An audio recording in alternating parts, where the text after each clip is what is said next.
चूंटियां हमेशा कतार में क्यों सफ़र करती हैं? जवाब, 18वीं सदी में बोनेट नाम के फ्रांसीसी बायोलॉजिस्ट को इस बात पर बहुत हैरत हुई कि चूंटियां कैसे एक दूसरे के पीछे सीधी कतार में चलती हैं।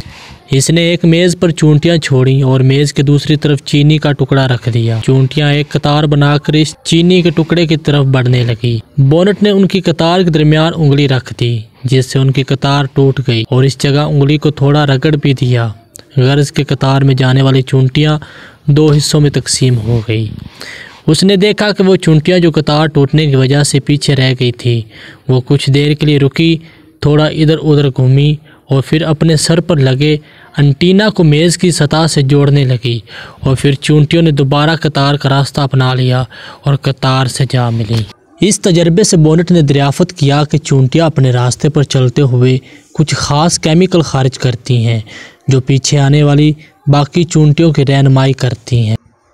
इन केमिकल्स को खारिज करने के लिए चूंटियों के पेट वाले हिस्से में मुख्तलिफ ग्लैंड्स होते हैं और पीछे आने वाली चूंटियां अपने एंटीना की मदद से उन केमिकल्स का पता लगाती हैं। इस तजर्बे से जानवरों की एक दूसरे से रब्ता करने की सलाहियत का पता चला, जिस पर आज तक बहुत तहकीक हो चुकी है।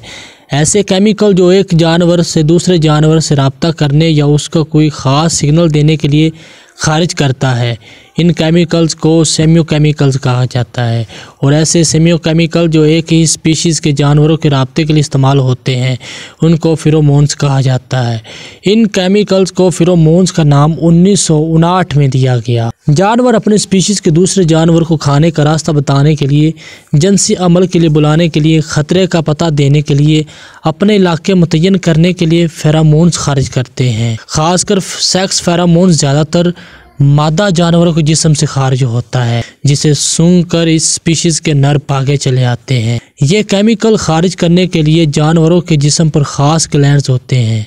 इसके अलावा जानवरों के पेशाब और पसीने में भी ये फेरोमोन्स शामिल होते हैं। ये फेरोमोन जानवरों के जिस्मानी निज़ाम, जानवरों के बर्ताव और जानवरों के इंसानों में अब तक किसी मुस्तफ़ रेफरेंस से इन फेरोमोन्स की निशानदही नहीं की। अलबत्ता कुछ साइंसदान कुछ केमिकल्स को इंसानी नाजरीन, आज के लिए बस इतना ही। मेरी वीडियो अगर आपको अच्छी लगी है तो मेरे चैनल को करना मत भूलिएगा।